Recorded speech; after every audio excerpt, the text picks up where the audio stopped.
मेरी सीईओ पत्नी जिहान पिछली जिंदगी में मुझसे तलाक ले लेती है और अपने एक्स बॉयफ्रेंड से शादी कर लेती है।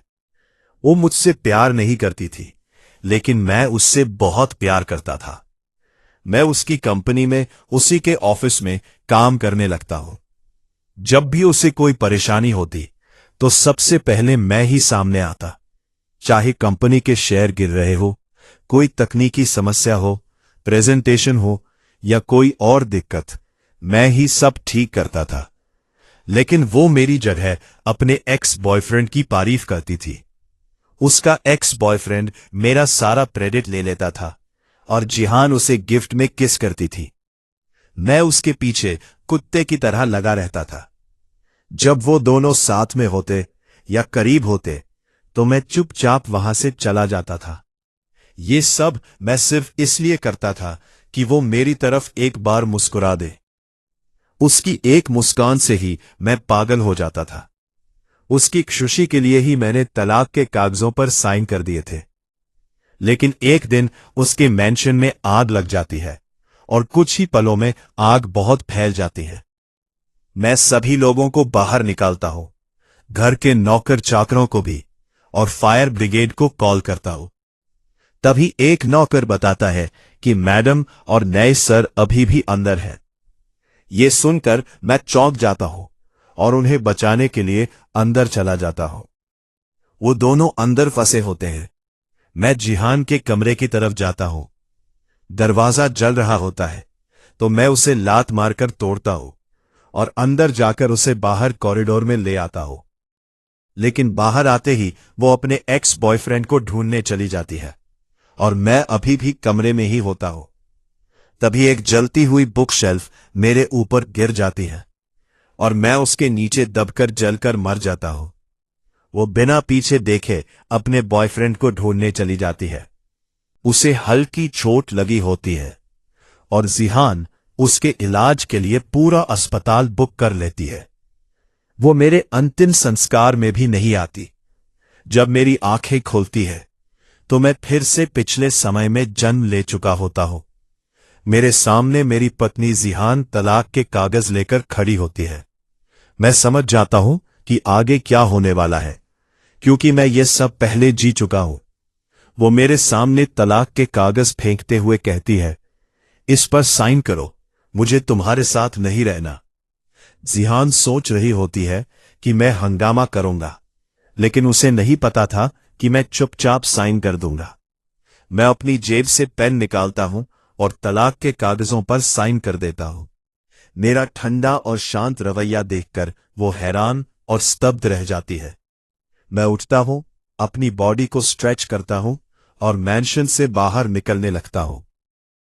वो सोचती थी कि मैं घर पर बेकार पड़ा रहता हूं, लेकिन घर के नौकरों को भी पता था कि मैं ही घर से सारा काम संभालता था। बिजनेस, मीटिंग्स, डील्स, क्लाइंट्स, सब कुछ। जब सबको पता चलता है कि मैडम ने मुझे तलाक दे दिया है तो सब हैरान रह जाते हैं और आपस में बातें करने लगते हैं कि सर तो बहुत अच्छे हैं और सारा काम वही संभालते हैं, फिर भी मैडम ने उन्हें तलाक क्यों दिया। मैं उन सब को नजरअंदाज करते हुए जा रहा होता हूं। तभी मुझे कुछ याद आता है और मैं वापस उसके पास जाता हूं। वो अभी भी कमरे में खड़ी होती है। मैं उससे कहता हूं, मेरे जो कपड़े हैं उन्हें फेंक देना और जो गिफ्ट्स मैंने तुम्हारे लिए लिए थे उन्हें भी फेंक देना, और कंपनी के जो शेयर तुमने मेरे नाम किए थे उन्हें भी अपने पास ही रखो, मुझे उनकी जरूरत नहीं है। जिहान पूरी तरह से हैरान रह जाती है।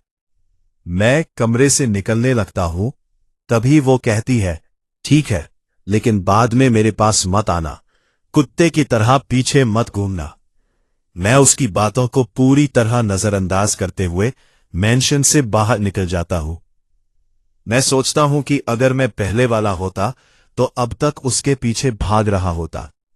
मुझे अपने पुराने व्यवहार पर शर्म आने लगती है। मैं अपनी जेब से फोन निकालता हूं और एक फ्लैट खरीद लेता हूं। मेरे पास कुछ पैसे थे। मैं सोचते हुए आगे बढ़ रहा होता हूं कि अब मुझे क्या करना है। ठंड का मौसम होता है और बर्फ गिरने लगती है। मैं तेजी से अपने फ्लैट की ओर बढ़ता हूँ। दौड़ते दौड़ते मेरी नजर एक गली में पड़ती है।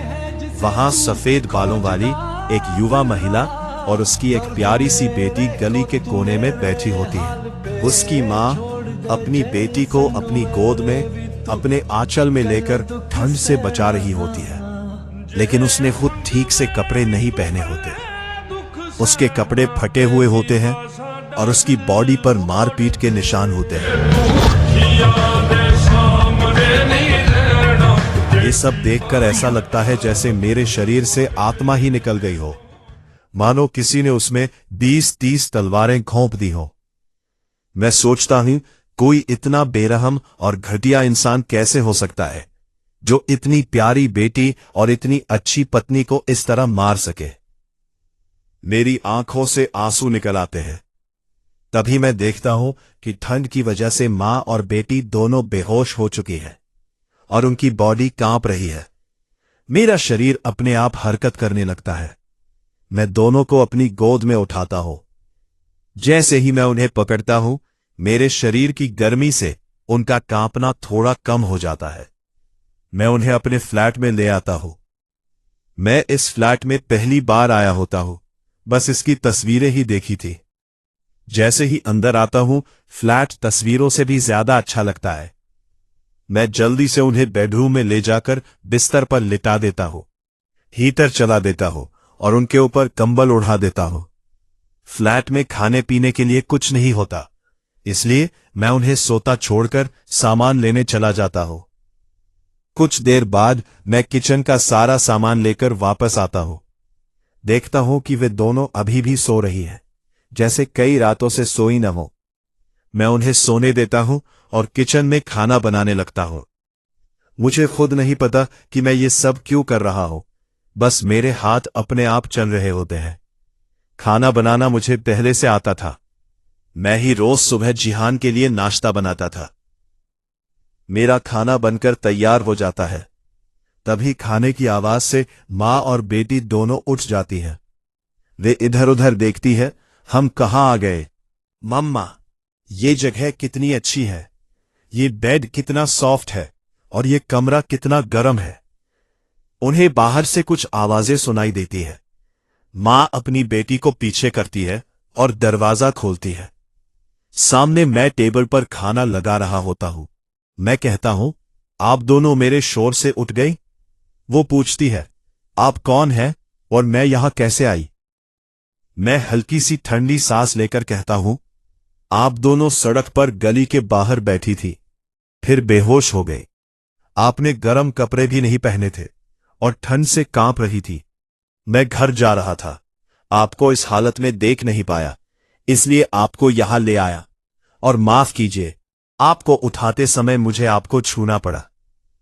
वो कहती है, नहीं नहीं, माफी तो मुझे मांगनी चाहिए, आपने तो हमारी मदद की है। मैं हल्का सा मुस्कुरा देता हूं। उसकी बेटी की नजर गरम गरम खाने पर होती है। ऑमलेट, रेमन, हॉट सूप और सलाद। वे जाने लगती है तो मैं कहता हूं, अरे आप कहां जा रही हैं? आपकी तबीयत ठीक नहीं है। वह कहती है, मैं किसी अजनबी के घर कैसे रुक सकती हूं? मैं कहता हूं, मैंने आपकी जान बचाई है तो मैं अजनबी कैसे हुआ? तभी उसकी बेटी के पेट से आवाज आती है और दोनों शर्मिंदा हो जाती हैं। मैं मुस्कुराकर कहता हूं, अच्छा, मैंने आपकी मदद की है तो बदले में आप दोनों मेरे साथ डिनर तो कर ही सकती हैं। असल में उनके पास ना रहने की जगह होती है, ना खाने के पैसे। मैं कहता हूं, आपको मेरा एहसान चुकाने के लिए डिनर करके ही जाना होगा। यह सुनकर छोटी बच्ची के चेहरे पर चमक आ जाती है। मैं ये सब नोटिस कर लेता हूं।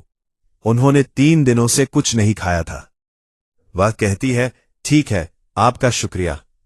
मैं उन्हें डाइनिंग टेबल पर ले जाता हूं, बच्ची को उठाकर कुर्सी पर बैठाता हूं और खुद भी बैठ जाता हूं। जैसे ही वे रेमन खाती है, उनके चेहरों पर रौनक आ जाती है। उन्हें खाते हुए देख मुझे सुकून मिलता है। मैं खुद बिना खाए बस उन्हें ही देखता रहता हूं। कुछ देर बाद मैं अपनी सोच से बाहर आता हूं। वे पूछती है, आपने तो कुछ खाया ही नहीं। मैं कहता हूं, ओ हां, और अंदर ही अंदर मुस्कुरा देता हूं। फिर मैं उनसे पूछता हूं, वैसे आप दोनों इतनी ठंड में सड़क पर क्यों थी? आपके कपड़े फटे हुए क्यों हैं? आपकी ये हालत किसने की?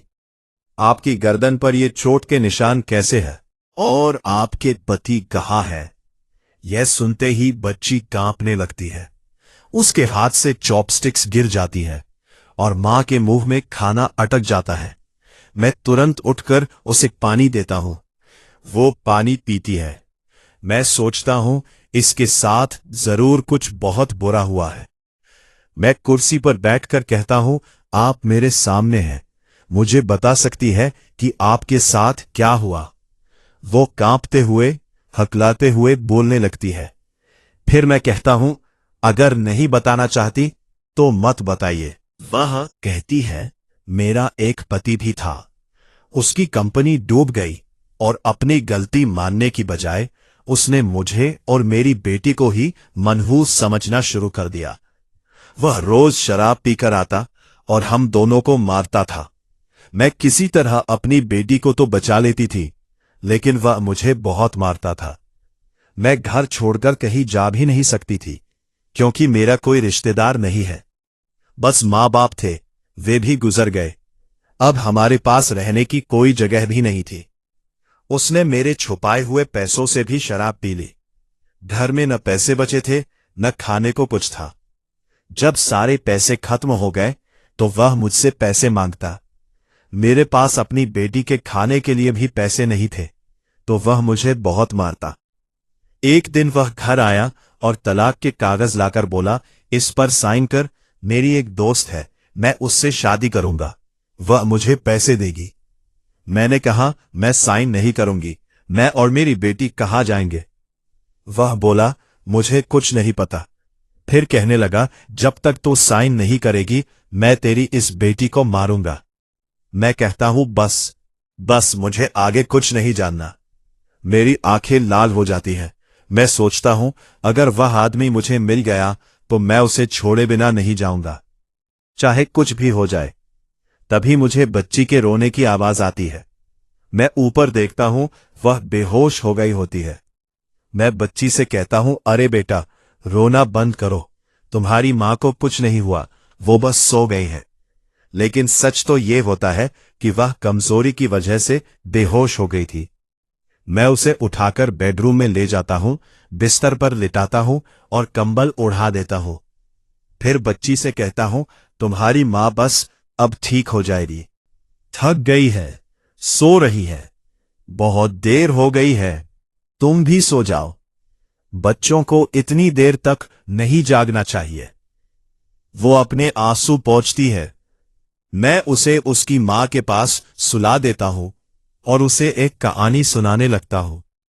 जब वो सो जाती है तो मैं दूसरे कमरे में चला जाता हूं। मैं अपने बिस्तर पर लेटकर सोचता हूं, अगर मैंने इन्हें कल यहां से जाने दिया तो ये कहां जाएंगी, क्या खाएंगी, क्या फिर उसी सड़क वाली गली में रहेंगी? वो छोटी सी बच्ची इतनी ठंड में कहां भटकेगी? यही सब सोचते सोचते मैं सो जाता हूं। अगली सुबह मेरी आंखें 6 बजे ही खुल जाती है। मैं खिड़की से बाहर देखता हूं। आसमान में काले बादल छाए हुए हैं और तेज बर्फबारी हो रही है। मैं अपने कमरे से बाहर निकलता हूं और उस कमरे में जाता हूं जहां मां बेटी सो रही होती है। वे अभी भी सो रही होती हैं और बहुत प्यारी लग रही होती है। मैं धीरे से दरवाजा बंद करता हूं और किचन में नाश्ता बनाने लगता हूं। तभी वो छोटी बच्ची उठकर मेरे पास आती है। एक आंख आधी बंद होती है, एक खुली। वो कहती है, चू चू, मुझे टॉयलेट जाना है। मैं थोड़ा घबरा जाता हूं और कहता हूं, चलो जल्दी चलो। मैं उसे जल्दी से टॉयलेट ले जाता हूं और कहता हूं, हो जाने के बाद हाथ मुंह धोकर नाश्ते की टेबल पर आ जाना। मैं तब तक टेबल पर नाश्ता लगाने लगता हूं। बच्ची की मां अभी तक नहीं जागी होती। थोड़ी देर बाद बच्ची हाथ मुंह धोकर आती है। मैं उसे प्यार से उठाकर बैठाता हूं और कहता हूं, चलो हम नाश्ता कर लेते हैं, तुम्हारी माँ अभी नहीं जागी है। मैं उसे नाश्ता खिलाने लगता हूं। तभी उसकी माँ आती है, एक हाथ सिर पर रखे हुए, और कहती है, मैं यहां कैसे? बच्ची कहती है, मम्मा आप बेहोश हो गई थी, मैं बहुत रो रही थी। फिर इन अंकल ने बताया कि आप बेहोश हो गई थी, आपको बेडरूम में लिटाया और मुझे भी सुलाया और मुझे स्टोरी भी सुनाई। माँ कहती है, आपका बहुत बहुत शुक्रिया। मैं मुस्कुराकर कहता हूं, अरे कोई बात नहीं।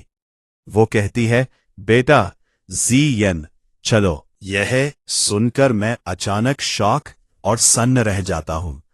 बच्ची का नाम जीएन होता है। वह भी थोड़ी उदास हो जाती है, लेकिन फिर भी अपनी मां की बात मानकर जाने लगती है।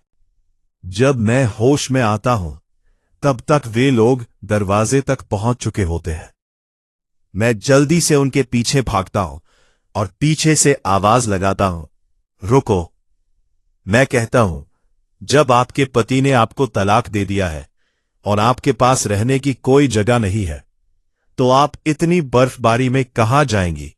इस बच्ची को लेकर कहां जाएंगी? मां और बेटी दोनों का चेहरा झुक जाता है। मैं आगे कहता हूं, अगर मैंने सवाल पूछा है तो उसका जवाब भी मेरे पास है। मेरे इस फ्लैट में 3 लोगों के रहने की जगह है। आप दोनों यहां रह सकती है। बस आपको मेरे घर की देखभाल करनी होगी, और मैं ये मुफ्त में नहीं कह रहा हूं। इसके लिए मैं आपको हर महीने पैसे भी दूंगा। श्यून मेरी तरफ देखती है और धीरे धीरे हकलाते हुए मना करना चाहती है। वो कहती है, मैं आपको जानती भी नहीं हूं, ऐसे कैसे रह सकती हूं? और मेरे पास किराया देने के लिए पैसे भी नहीं है। मैं कहता हूं, ऐसा समझिए कि आप मेरी मेड है और आप अपनी बेटी के साथ यहां रह सकती है। शियुन के पास कोई और रास्ता भी नहीं होता। वह सोचती है कि उसकी बेटी का भविष्य खराब हो रहा है, उसकी पढ़ाई में रुकावट नहीं आनी चाहिए, इसलिए उसे हाँ कहना पड़ता है। मैं राहत की सांस लेता हूं और सोचता हूं, अगर मैंने इनकी मदद नहीं की होती तो इनके साथ कुछ भी हो सकता था। सड़क पर अकेली महिला के साथ कुछ भी हो सकता है, या वे ठंड से ही मर सकते थे। मैं कहता हूं, चलो नाश्ता ठंडा हो रहा है, पहले नाश्ता कर लेते हैं। यह सुनकर बच्ची के चेहरे पर एक प्यारी सी मुस्कान आ जाती है। दूसरी तरफ जिहान सोकर उठती है। उठते ही उसे कॉफी चाहिए होती है, लेकिन आज कॉफी नहीं होती। वह गुस्से में मुझे बुलाती है, वांग तुम कहाँ हो? तभी एक मेड आती है और कहती है, मैडम सर तो यहां नहीं है। जिहान गुस्से में पूछती है, कहाँ गए सर? मेड डरते हुए कहती है, मैडम आपने ही तो कल उन्हें तलाक दे दिया था। जिहान अपना सिर पकड़ लेती है और कहती है, ओह हां। उसका चेहरा गुस्से से लाल हो जाता है। वह मेड से कहती है, अब क्या देख रही हो? जाओ मेरे लिए कॉफी बनाकर लाओ। पहले मैं उसके उठने से पहले ही अपने हाथों से कॉफी बनाकर उसके कमरे में पहुंचा देता था, इसलिए उसे इसकी आदत हो गई थी। अगर सुबह सुबह उसे कॉफी ना मिले तो वो पूरे घर में हंगामा कर देती थी। कुछ देर बाद वो ऑफिस जाने के लिए तैयार होकर डाइनिंग टेबल पर आती है। मेड उसे कॉफी देती है। वो पहला घूंट लेते ही उसे थूक देती है और गुस्से में कहती है, ये कैसी कॉफी है? तुम इसे कॉफी कहती हो? पहले कॉफी इतनी अच्छी कैसे बनती थी? मेड कहती है, मैडम वो सर अपने गार्डन में खुद कॉफी उगाते थे, ताजी और शुद्ध। यह सुनकर जिहान चुप हो जाती है। उसका दिल तेज धड़कने लगता है। वो हकलाते हुए कहती है, तो तुम भी उसी बीन से कॉफी बना लो। मेड जवाब देती है, मैडम सर के जाने के बाद वो पौधे सूखकर मुरझा गए। जिहान कहती है, मेरे पास पैसों की कमी है क्या? वैसे ही और पौधे मंगवा लो। तभी माली आता है और कहता है, मैडम ये पौधा इतनी आसानी से नहीं मिलता। घने जंगलों और पहाड़ों को पार करने के बाद भी सिर्फ 2-3% चांस होता है कि ये मिले, और इसकी देखभाल करना भी आसान नहीं है। जिहान चुप हो जाती है। वह सोचती है, वो कामचोर ऐसा कर ही नहीं सकता था, या फिर क्या वो सच में मुझसे इतना प्यार करता था? लेकिन वह अपने दिल को समझाने की कोशिश करती है कि यह सब उसने अपने फायदे के लिए किया होगा। असल में उसका दिल बहुत तेज धड़क रहा होता है। फिर वो जल्दी से ऑफिस चली जाती है। दूसरी तरफ हम सब नाश्ता कर चुके होते हैं। मैं सारे प्लेट्स, चॉपस्टिक्स और कप उठाकर धोने जाता हूं। तभी मिस शियून मेरी मदद करने आती है, लेकिन मैं उन्हें मना कर देता हूं। मैं कहता हूं, इतनी ठंड में आपके हाथ गीले होंगे तो आपकी तबीयत खराब हो जाएगी। वह मुझे हैरानी से देखती है। मैं उन्हें सोफे पर बैठने के लिए कहता हूं। तभी उनकी बेटी जी युए टीवी ऑन कर देती है। शियून उसे डांटते हुए कहती है, किसी की चीज बिना पूछे नहीं छूते। जी युए का चेहरा उतर जाता है और वह टीवी बंद कर देती है। मैं ये सुन लेता हूं और कहता हूं, अरे कोई बात नहीं, बच्ची ही तो है। जी युए के चेहरे पर फिर से मुस्कान आ जाती है और वह टीवी फिर से ऑन कर देती है। दोनों माँ बेटी टीवी देखने लगती हैं। उन्हें हंसते हुए देखकर ऐसा लगता है जैसे वे कई सालों से हंसी ही नहीं थी। उनके चेहरे पर मुस्कान देखकर मुझे बहुत अच्छा लगता है। कुछ देर बाद मैं जी युए के लिए हॉट चॉकलेट और शियून के लिए ब्लैक कॉफी लेकर आता हूं। शियून कहती है, इसकी कोई जरूरत नहीं थी। मैं उसे हल्की सख्त नजर से देखकर कहता हूं, आप अभी मेरे घर में रह रही है, इसलिए चुपचाप पी लीजिए। फिर मैं तुरंत मुस्कुराकर कहता हूं, ओह सॉरी, मैं तो मजाक कर रहा था। वैसे भी मैंने ये आप दोनों के लिए ही बनाया है। अगर आप नहीं पिएंगी तो ये बेकार हो जाएगा और मुझे फेंकना पड़ेगा। ये सुनकर वे दोनों अपनी अपनी ड्रिंक एंजॉय करने लगती है और उनके चेहरे की मुस्कान देखकर मेरे चेहरे पर भी अपने आप मुस्कान आ जाती है। तभी मैं कुछ नोटिस करता हूं। उन दोनों के कपड़े छोटे और फटे हुए थे और किसी के पास भी गर्म कपड़े नहीं थे। मैं बाहर देखता हूं, बर्फबारी रुक चुकी होती है और हर तरफ सिर्फ बर्फ ही बर्फ होती है। तभी मुझे याद आता है कि मेरे घर के पास एक मॉल है। मैं माँ बेटी दोनों को मॉल ले जाता हूं।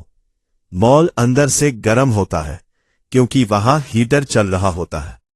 तभी बच्ची पूछती है, आप हमें यहां क्यों लाए हो? मैं कहता हूं, मैं आप दोनों को कपड़े दिलाने के लिए लाया हूं। तभी शियून कुछ बोलने वाली होती है, लेकिन मैं उसे रोक देता हूं। मैं कहता हूं, अभी आप यही बोलेंगी कि इसकी क्या जरूरत है? आपने अपने कपड़े देखे हैं और मुझे पता है आप सोच रही हैं कि आप मुझे परेशान कर रही हैं और मेरे पैसे खर्च हो रहे हैं। चलो ऐसा करते हैं, ये पैसे मैं आपकी सैलरी से काट लूंगा, लेकिन जी युए के कपड़ों के पैसे मैं खुद दूंगा, ठीक है? शियून कुछ बोल नहीं पाती, फिर धीरे से कहती है, ठीक है। मैं मन ही मन सोचता हूं, चलो मान गई। वैसे भी मैं ये पैसे उसकी सैलरी से नहीं काटने वाला। मैं कहता हूं, चलो चलते हैं। बच्ची खुशी से कहती है, यस। हम लोग कपड़ों वाले सेक्शन में पहुंच जाते हैं। शियून और जी युए अपने कपड़े लेकर ट्रायल रूम में चली जाती है। मैं बाहर इंतजार करता हूं और सोचता हूं, मेरे पास भी तो कपड़े नहीं हैं। सारे कपड़े मैं मेंशन में ही छोड़ आया था, मुझे भी कुछ कपड़े ले लेने चाहिए। तभी जी युए दौड़कर मेरे पास आती है और कहती है, बताइए मैं कैसी लग रही हूं? वो बहुत प्यारी लग रही होती है। मैं सोचता हूं, कोई इंसान इतनी प्यारी बच्ची को कैसे मार सकता है? मैं कहता हूं, तुम बहुत ही प्यारी लग रही हो, और उसकी मुस्कान तो उससे भी ज्यादा प्यारी लग रही थी। तभी उसके पीछे से शियून आती है। उसे देखकर मैं कुछ पल के लिए हैरान रह जाता हूं। उसने साधारण कपड़े पहने होते हैं, लेकिन उनमें भी वो बहुत खूबसूरत लग रही होती है। मैं अपनी नजर हटा ही नहीं पाता। तभी वो मुझे अपनी तरफ देखते हुए पकड़ लेती है और मैं जल्दी से नजर हटा लेता हूं। शियून कहती है, चले, शाम हो चुकी होती है और ठंड भी बढ़ गई होती है। हम सब वापस घर आ जाते हैं। हम सारा सामान टेबल पर रख देते हैं। मैं आते ही किचन में जाकर सबके लिए हॉट चॉकलेट बनाने लगता हूं। तभी शियून मेरी मदद करने आ जाती है। हम दोनों मिलकर हॉट चॉकलेट बनाते हैं और जीयूए मजे से टीवी देख रही होती है। हॉट चॉकलेट बन जाने के बाद हम सब टीवी देखते हुए गरम गरम हॉट चॉकलेट का आनंद लेते हैं। दूसरी तरफ जिहान और उसका बॉयफ्रेंड क्लाइंट्स को संभाल नहीं पा रहे होते। सारे क्लाइंट्स कंपनी से अपने कॉन्ट्रैक्ट तोड़ रहे होते हैं। जिहान अपने बॉयफ्रेंड से कहती है, अरे तुम इन्हें संभालो, तुम पहले इन्हें कैसे मैनेज करते थे। तभी एक क्लाइंट कहता है, मिस जिहान, हमें वांग चाहिए। हमने वांग की वजह से ही इस कंपनी के साथ कॉन्ट्रैक्ट किया था और हम उसी के साथ काम करना चाहेंगे, आपके साथ नहीं। ये सुनकर जिहान पूरी तरह शॉक हो जाती है। उसे समझ आता है कि सारे क्लाइंट्स को वांग ही संभालता था। उसे ऐसा लगता है जैसे किसी ने उसके दिल पर छुरा मार दिया हो। वो कहती है, लेकिन वो तो ऑफिस भी नहीं आता था। तभी उसकी असिस्टेंट कहती है, मैम, सर घर से ही सारे क्लाइंट्स को संभालते थे। उन्हीं की वजह से सारे क्लाइंट्स हमसे जुड़े थे, लेकिन आपने तो उन्हें तलाक दे दिया। ये सुनकर जिहान गुस्से में उसे बाहर निकाल देती है। उसका बॉयफ्रेंड उसे शांत करने की कोशिश करता है। पहली बार उसे मेरी अहमियत समझ में आने लगती है, लेकिन फिर भी वो सारा दोष मुझ पर ही डालती है।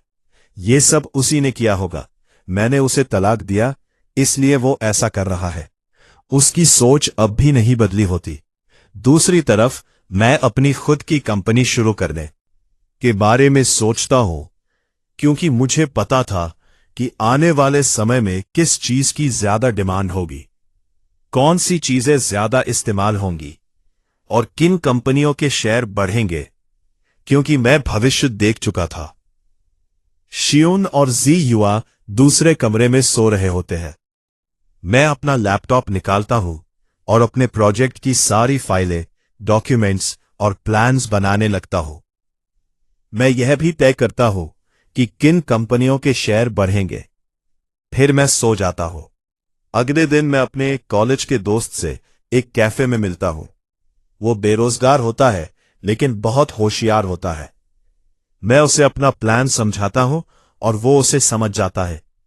मैं कहता हूं, चल भाई, कल से अपना बेस्ट देते हैं। वो कहता है, क्यों नहीं दोस्त, अब समय आ गया है। अगले दिन से हम काम शुरू कर देते हैं। हम 5 से 6 महीनों तक लगातार मेहनत करते हैं। इस दौरान हमें बहुत मेहनत करनी पड़ती है।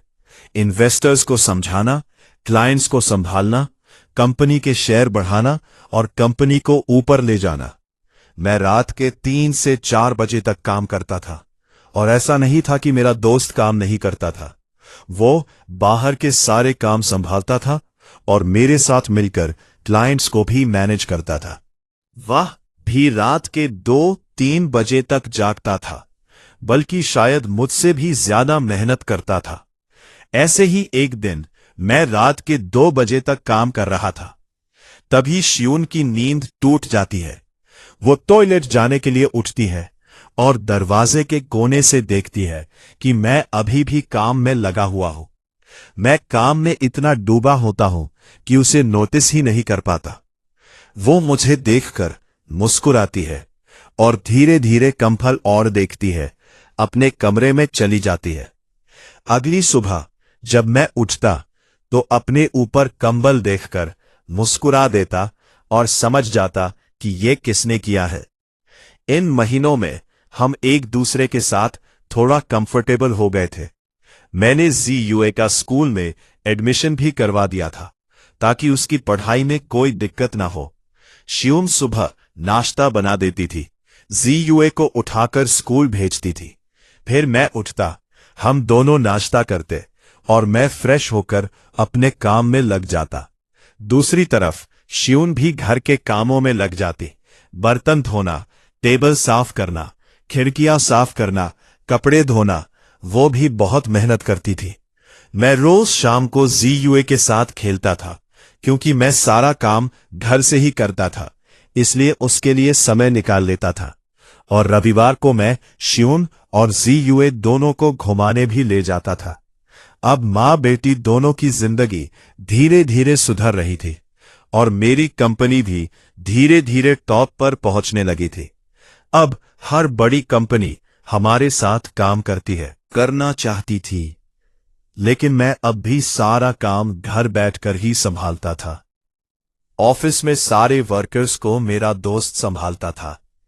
दुनिया के लिए वही कंपनी का मालिक था, लेकिन असल में कंपनी का मालिक मैं था और दूसरा मालिक मेरा दोस्त था, क्योंकि हमारी मेहनत से ही कंपनी इतनी बड़ी बनी थी। दूसरी तरफ जिहान की कंपनी लगातार डूबती जा रही थी। वर्कर्स ठीक से काम नहीं कर पा रहे थे और इन्वेस्टर्स को भी उनके प्रोजेक्ट्स में कोई दिलचस्पी नहीं थी, इसलिए उन्होंने इन्वेस्ट करने से मना कर दिया। उसके कई बिजनेस थे, जैसे फैक्ट्री, लेकिन उसमें भी आग लग गई और पूरी फैक्ट्री जल गई। कंपनी के शेयर भी लगातार गिरते जा रहे थे। असल में ये सारे बिजनेस मैं ही संभालता था और मेरे जाने के बाद ही सब कुछ बिगड़ गया था। तभी जिहान और उसकी कंपनी देखती है कि ZUA मोटर्स नाम की कंपनी बहुत तेजी से पॉपुलर हो रही है। उसके शेयर भी तेजी से बढ़ रहे होते हैं। जिहान सोचती है कि ZUA मोटर्स से कांटेक्ट करना चाहिए, लेकिन उसकी कंपनी की हालत इतनी खराब होती है कि वो ऐसा करने की हिम्मत नहीं जुटा पाती। तभी उसे याद आता है कि कुछ दिन पहले उसे एक बड़े बिजनेसमैन की तरफ से एक पार्टी का इनविटेशन आया था, जिसमें बड़े बड़े बिजनेस लोग आने वाले थे। जिहान सोचती है शायद ZUA मोटर्स कंपनी के मालिक को भी बुलाया गया हो। असल में वो मेरी ही कंपनी की बात कर रही होती है, क्योंकि मैंने अपनी कंपनी का नाम ZUA के नाम पर रखा होता है, ZUA मोटर्स। लेकिन आज तक मैंने अपना चेहरा किसी को नहीं दिखाया होता, ना क्लाइंट्स को, ना इन्वेस्टर्स को। किसी को भी नहीं पता होता कि असली मालिक कौन है। इस कंपनी का असली मालिक मैं ही होता हूं। सबको लगता था कि मेरी कंपनी का मालिक मेरा दोस्त है, लेकिन ऐसा नहीं था। क्लाइंट से बात मेरा दोस्त करता था, लेकिन मैं सबकी बातें सुनता था और जो मैं उसे करने को कहता था वही वो करता था। किसी को मना करना हो या किसी के साथ डील करनी हो, सब मेरे और मेरे दोस्त के हाथ में होता था। मैं ईयरबड्स के जरिए अपने दोस्त को निर्देश देता था। लेकिन एक आदमी ऐसा था जिसे सब कुछ पता था कि असली मालिक कोई और है। वो था नंबर 1 बिजनेसमैन। उसने मुझे और मेरे दोस्त दोनों को पार्टी का निमंत्रण भेजा होता है। मैं सब समझ जाता हूं और अपने दोस्त से कॉल पर कहता हूं, लगता है अब फेस रिवील करने का समय आ गया है। पार्टी का दिन आ जाता है। मैं ZUA और श्यून से कहता हूं, आज हमें एक पार्टी में जाना है। ZUA खुशी से उछलने लगती है और मेरे चेहरे पर भी मुस्कान आ जाती है। मैं श्यून से कहता हूं, ये एक बिजनेस पार्टी है, वहां बड़े बड़े लोग आएंगे, तो अच्छे कपड़े पहन लेना और ZUA को भी अच्छे से तैयार कर देना। श्यून कहती है, ठीक है। मैं अपने कमरे में जाता हूं, कुछ मीटिंग्स अटेंड करता हूं और देखते देखते शाम हो जाती है। मैं फ्रेश होकर एक ब्लैक सूट पहनता हूं और परफ्यूम लेकर बाहर आता हूं। मैं ZUA को देखता हूं, वो बहुत प्यारी लग रही होती है। उसकी मुस्कान इतनी सुंदर होती है कि जैसे मैं स्वर्ग में आ गया हूं। तभी वो पूछती है, आपके हाथ में क्या है? मैं कहता हूं, ये परफ्यूम है। वो उत्साह से कहती है, मुझे भी लगाना है। मैं हंसकर कहता हूं, ठीक है, और उसके कपड़े पर भी थोड़ा परफ्यूम लगा देता हूं। वह बहुत खुश हो जाती है। तभी मेरी नजर श्यून पर जाती है।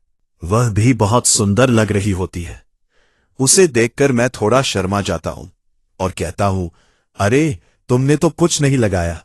मैं उसके पास जाता हूं परफ्यूम लगाने के लिए। जैसे ही मैं उसके करीब जाता हूं, उसका चेहरा लाल हो जाता है। असल में मैं इतना बड़ा बिजनेसमैन होते हुए भी अपनी जिंदगी साधारण तरीके से जीना चाहता था। श्यून ने कभी कॉस्मेटिक्स पर पैसे खर्च नहीं किए थे, लेकिन वह बिना किसी मेकअप के भी बेहद खूबसूरत लग रही थी। मैं उसे भी परफ्यूम लगा देता हूं। जब तक मैं उसे परफ्यूम लगा रहा होता हूं, उसका चेहरा लाल ही रहता है। तभी मेरा दोस्त आ जाता है और डोरबेल बार बार बजाने लगता है। मैं कहता हूं, रुक जा भाई, आ रहा हूं। मैं दरवाजा खोलता हूं। मेरा दोस्त कहता है, अरे वाह, आज तो सर बहुत हैंडसम लग रहे हैं। लगता है आज 2-3 बिजनेस वुमेन आप पर फिदा हो जाएंगी। मेरे पीछे जीयूए और श्यून खड़ी होती है। मैं कहता हूं, अब कुछ भी मत बोल। वो तुरंत कहता है, ओह सॉरी सॉरी, मैं तो मजाक कर रहा था। मेरा दोस्त खुश मिजाज था, लेकिन काम के मामले में बहुत सख्त था। उसके पास भी कोई नहीं था, बस उसकी मां थी। वो जीयूए और श्यून को देखता है और उन्हें ग्रीट करता है। उसे इनके बारे में सब पता होता है। जीयूए और मेरे दोस्त की बहुत अच्छी बनती थी। जब वे दोनों साथ होते तो सबके चेहरे पर मुस्कान आ जाती थी। हम सब कार के पास आते हैं। मैं देखता हूं कि मेरा दोस्त सबसे महंगी कार